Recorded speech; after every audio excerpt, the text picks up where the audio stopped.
Hey, welcome to today's video. I'm Rick Chapo with DMCA So today we're taking a look at deepfakes, copyright law, and the DMCA. Specifically, the idea behind this video is, can you use copyright law and the DMCA to take down deepfakes? So what are deepfakes? Deepfakes are videos or photographs in which one person's image has been transposed onto another's. So classic example would be somebody has copied your face off of a photograph and transposed it onto the face of somebody else in another photograph. Now, deepfakes have existed forever. However, they were typically called fakes, and they were obvious to spot. You know, the head would be 3 times bigger than the body. It just, they looked horrible, but usually they were done for funny purposes. With deepfakes, there's new software out. A lot of people refer to it as artificial intelligence, but it's not really what I think artificial intelligence is. But regardless, the software it's pretty damn good. In a lot of situations, it's very hard to tell that the image has been transposed. And so we see it used sometimes in parodies where somebody has taken the image of a celebrity or politician and put it on somebody else's face, for the purpose of a parody video or something of that sort. And that's, is what it is. Unfortunately, we've also seen it in cases where people have taken images of innocent parties and transposed them onto the face of people in porn videos and things of that sort. And, if you want your face, if you woke up and found out your face was transported onto the face of somebody in a porn video doing something nasty, and it was posted on a large porn site like, I don't know, PornTube or RedTube or something like that, where millions of people might see it, probably not a good day. So what can you do? Can you get those deepfakes taken down?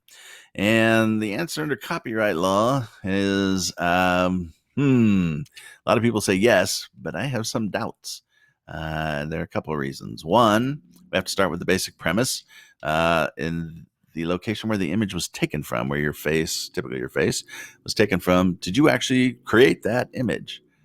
Because if you didn't create it, you don't own the copyright to it. So if you had a photographer took wedding photos of you, let's say, and somebody copied the face from that image and then transposed it somewhere else, well, in that situation, you probably don't own the copyright. Now, maybe the photographer assigned the copyright to you and you do, but you need to figure that out. Now, the bigger issue, though, is fair use. So a copyright is simply a creative work of authorship in a tangible medium. So that means something that is fixed in the sense that it's always going to be there, and it's something creative. So a YouTube video is a copyrighted work. So is a photograph, something of that sort. Now, we allow the use of copyrighted works without the permission of the copyright owner in certain situations, and this is called the fair use defense. So a classic example would be a parody. So let's say we are watching Saturday Night Live.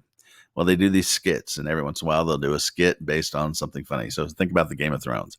At some point, I'm sure during the last 12 years or however long it's been, they've done Game of Thrones skits. Well, is that a violation of copyright law? No, because it's a parody. It's not something that's taken and represented as the original. It's something where we're making fun of that presentation, and so people allow it. So there are 4 factors we look at: the purpose and character of the use. Well, with a deepfake, typically they're not representing that it's you specifically doing something. So it's often used in parodies. And in that case, that weighs in favor of the person who created the deepfake. Now, what we're shooting for here is evaluating these 4 elements, and essentially who, quote unquote, wins the most elements or has the strongest elements in their favor, is going to win the argument over whether it's fair use or not. So for many cases, the purpose and character of the use, it's probably going to be argued that it's a parody, and that's going to weigh in favor of the person who posted the deepfake. However, there can be other situations. If the face is used and it's represented as though it's you doing something serious, as though you're doing something real, well, that would obviously weigh in your favor. But in most cases, I'm going to think it's probably going to go in favor of the deepfake poster. Nature of the copyrighted work. So what we're talking about here is it creative versus factual. Copyright doesn't really copy or doesn't protect factual works. So if I create a timeline of historical events for the Civil War, and it's literally bullet points, February 15th, so-and-so shot so-and-so, boom, boom, boom, boom, That's going to be very difficult to copyright because it's not creative. It's just a timeline of factual events. Everybody has a right to use facts. Now, when we're talking about deepfakes, this doesn't really weigh one way or the other to me because it's not factual, in that sense, but we're also not really talking about a creative work that's being used. Somebody's just copied your face. Your face isn't something that is creative. It's, something that you have. It's also not really factual, but, I just don't think this is a very strong element. So we'll call that one a draw. 3, amount and substantiality of the portion taken. So if the use in the deepfake takes a lot of the original work, say more than half, then that would not weigh in favor of the person claiming fair use. It would weigh in your favor. However, it just takes a little, then arguably that is fair use. So let's say that you shoot a wedding video and the wedding video is, 5 seconds long and the photographer has assigned copyright to you. It's not 5 seconds long. It's 5 minutes long.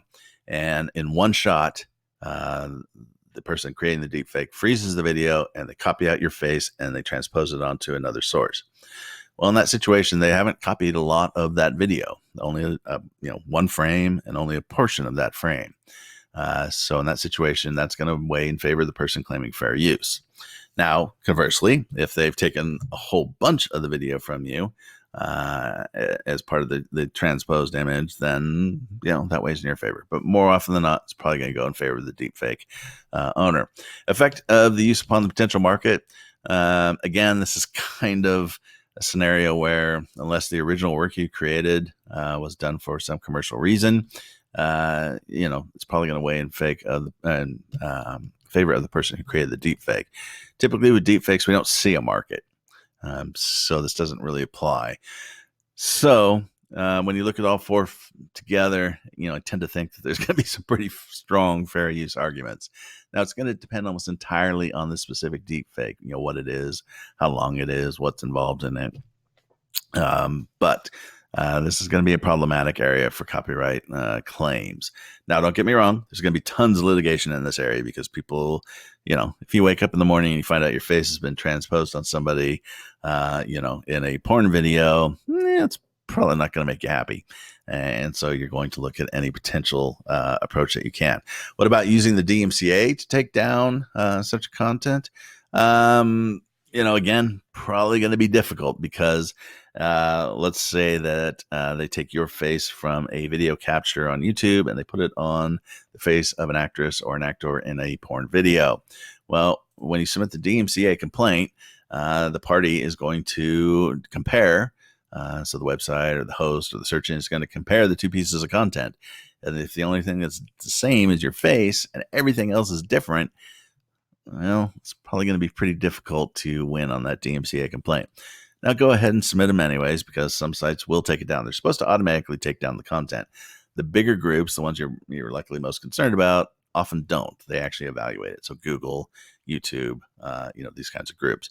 But nonetheless, you can try it, but it's probably going to be a hard row to hoe. So does that mean you're screwed? No, not necessarily. There are other legal claims that are just waiting to happen in this area.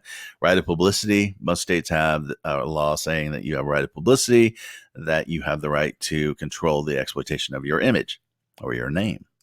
And so I can see a lot of lawsuits filed under that theory. Harassment. The person's harassing you by essentially copying your image and putting it in someplace, particularly if it's on a porn video. Defamation, you can see some claims in that. Are they slandering or libeling you by using your image in that way? And even in some cases, depending on how the image is used, for identity theft. So you can expect lawyers to get creative in these areas. And I think ultimately what's really going to happen is we're going to start seeing states and particularly, maybe the federal government pass deepfake laws. Because this is a kind of a troubling area, particularly because the software is so good. It's so hard to tell the difference that you can see states coming out and saying, deepfake laws are illegal. This happened with revenge porn.